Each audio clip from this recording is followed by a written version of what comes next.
On Saturday, September 27, 2014, at noon local time in Japan, Mount Antarctica suddenly exploded without warning. Many hikers and tourists were on the mountain at the time. One person tweeted a picture of the top of the volcano moments before it erupted. Over 30 people are now feared dead. Japan is a very active area for earthquakes and volcanoes. It's closely monitored, continuously monitored, yet it underscores that scientists still don't understand volcanoes well enough to predict them accurately.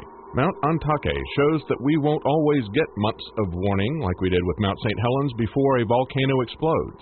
And if recent research papers are correct, supervolcanoes like Yellowstone could explode suddenly, without warning, without seismic movement signaled as earthquakes. When we think of an explosive volcanic eruption, we imagine it being preceded by earthquakes, by ground swelling, by the mountain venting some hot gas, perhaps even some lava. These are the signs we look for in the inexact science of volcanic predictions. But two research papers, published on the very same day this year, say that predicting supervolcano eruptions is even more difficult than predicting the eruptions of regular volcanoes.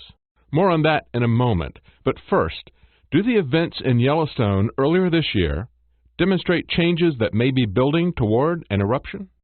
We did have an earthquake of 4.8 magnitude. Now, that is the largest we've had in Yellowstone in over 30 years. And a couple of months later, shuts down a road that's melted because of increased ground temperature. People start to get edgy about an impending eruption. I went to Yellowstone recently, and geothermal activity is everywhere. A reminder that you're on top of a super caldera and magma dome, the largest on Earth. Frankly, we are just a few miles above some really hot magma. That magma serves as the heat that fuels the geysers and hot springs and fumaroles in the park. It's that engine that allows for the unique things that we see here in Yellowstone. This is what the melted road looks like 2 months later. Yellowstone spokesman at the time said the road had turned to soup, and that was widely reported, even in the mainstream media. But when I spoke to a ranger there, she dismissed it as simply a bad asphalt job. That was closed due to melting, the heat? No, it has nothing to do with that. That was just a couple of days. It was the asphalt was soft. It was actually a bad asphalt job that they had done the summer previous to that. Okay. And that combined with the intensity of the sun in the middle of the summer, and that it was in a hydrothermal area, that it just got soft. Oh, okay. And they just had to replace it. So it had nothing to do with an increase in geothermal activity in that area, the ground being hotter, it was just the asphalt, wasn't it? The asphalt, yeah, it was the combination of those things in that particular spot. I hadn't visited Firehole Lake Drive when I spoke to her, or I would have challenged what she told me. 2 months later, the road still doesn't look good. But more importantly, Yellowstone spokesman told the press at the time that people needed to stay away from the road because there was a high danger of stepping on seemingly solid soil into severely hot water. Contrary to what she said, Firehole Lake is an active geothermal area, and you can see that the road deteriorates as it comes into proximity to geothermal features. But it's what we've come to expect from government employees at every level: fear for their job if controversy erupts, and contempt for the public's right to know. If it was just a bad asphalt job heated up by the sun rather than increased ground temperature, then why are there other melted paved areas that they've just fenced off rather than try to fix? My suspicion is that the spots are so hot at the moment that they can't fix them. Ground temperature goes up and down with seismic activity in the park. We see between 1,000 and 3,000 earthquakes a year in Yellowstone. Most of them are so small, nobody ever feels them. Swarms of small earthquakes that you can't even feel can cause the ground to go through major changes. Look at this area that was once a forest. The ground was a hospitable environment for trees to grow for a long period of time. Then in 1978, swarms of small earthquakes caused the ground in this area to rise to 200 degrees Fahrenheit. It wasn't the quakes, but the heat that killed the trees. So while we may be heading into another period of increased activity in Yellowstone, it's far from the largest activity we've seen since it became a park. Of course, everyone will tell you that it's not if, but when the super caldera blows up.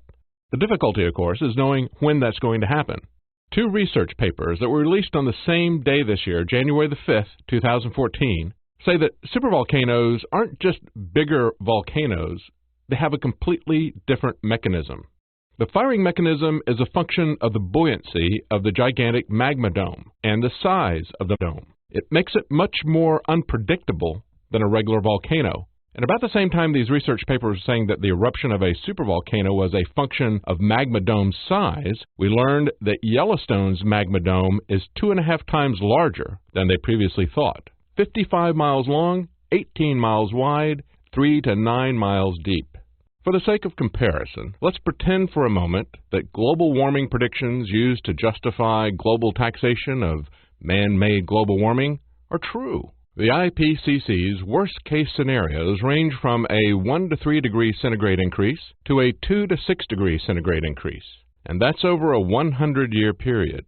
But if the Yellowstone supervolcano erupted, scientists say it could drop temperatures 10 degrees centigrade, that's about 18 degrees Fahrenheit, globally, and 12 degrees or 22 degrees Fahrenheit in the northern hemisphere for 6 to 10 years. In other words, that's 2 to 10 times the change in temperature of the most alarmist scenario that Al Gore can imagine. And it would happen immediately, not stretched out over 100 years, and it would last for a decade. That would be real climate change. And of course, that would just be the temperature effect of a supervolcano eruption. There's also the devastation of the ash covering the ground, and the massive explosion, estimated to be 1,000 times the size of the Hiroshima nuclear bomb, every second. The science of volcanic predictions is very new and unreliable at best. I think most of the ones that they think they'd be able to predict, they're thinking like maybe hours to days that they'd be able to give people. This one, we think we know what we'd be looking for, and most of those are for little Mount St. Helens style eruptions, which is little compared to this. Yeah. Yes, the deadliest, most destructive volcanic eruption in U.S. history, where 57 people died, is a very tiny eruption compared to what could happen even with a partial eruption at Yellowstone. Mount St. Helens began in March 15, 1980, with a lot of earthquakes, over 100 in 6 days. Then a 4.2 magnitude earthquake, a little smaller than the 4.8 Yellowstone quake in April. 5 days later, 7 earthquakes, all over magnitude 4.0 in just 1 day.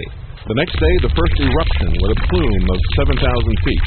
The volcano continued to erupt over several weeks, and the plume rose to 20,000 feet. By April 17th, about a month after the volcano became active, a bulge began growing on the side of the mountain and began to grow at 5 to 8 feet per day. U.S. Geological Service volcanologist David A. Johnston, shown here exploring the bulge the day before it exploded, believed the volcano was about to explode catastrophically, unlike some of his colleagues. Nevertheless, he and other scientists were surprised by the extent of the explosion. When the mountain exploded the next day, the pyroclastic flow of rock and hot gas at nearly 1,800 degrees Fahrenheit would have begun at 220 miles per hour and accelerated downhill to 670 miles per hour, reaching Johnston's camp 6 miles away in less than a minute. He only had time to radio, Vancouver, this is it.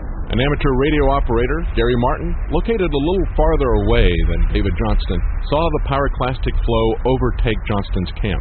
He radioed, Gentlemen, the camper and the car sitting over to the south of me is covered. It's going to get me too. I can't get out of here. Then his radio went silent. It completely destroyed an area of 230 square miles in the matter of somewhere between 5 and 9 minutes. It essentially killed every living thing within an area of 230 square miles. Bear in mind, Mount St. Helens was 1/1000th the size of the Yellowstone caldera, and after months of warning, 57 people still died. Mount Pinatubo, about a decade later, after months of warning, still nearly 900 people died there, and that was still 1% of the size of Yellowstone. So even if the entire caldera does not erupt at once, a small partial eruption of Yellowstone could still be the largest natural disaster the United States has ever seen. There's much we don't know yet about volcanoes, and we know even less about the mechanisms of supervolcanoes. Yellowstone is a beautiful and fascinating place. It's truly unique. It's a reminder that we still know very little about the massive forces that continue to shape our planet, and it reminds us how presumptuous our climate predictions truly are. For InfoWars Nightly News, I'm David Knight.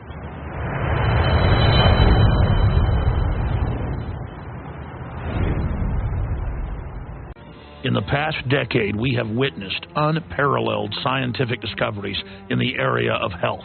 But no one has put together a formula that focuses directly on brain health, nerve growth factors, and optimizing your cellular energy at the same time. DNA Force is one of the most expensive formulas to produce. Some of the ingredients in DNA Force are $12,000 a kilogram. We are using the coveted, patented, only American source of PQQ, CoQ10, and more. You want the best that's out there at the lowest price anywhere? Well, we're bringing you a total win-win. The ultimate value, cutting-edge, trailblazing game changer that also supports the info war. We have produced a limited run of DNA Force, and it will take up to 12 weeks to produce more once we sell out. Secure your DNA Force today at InfoWarsLife.com or call toll-free 888-253-3139. DNA Force from InfoWars Life.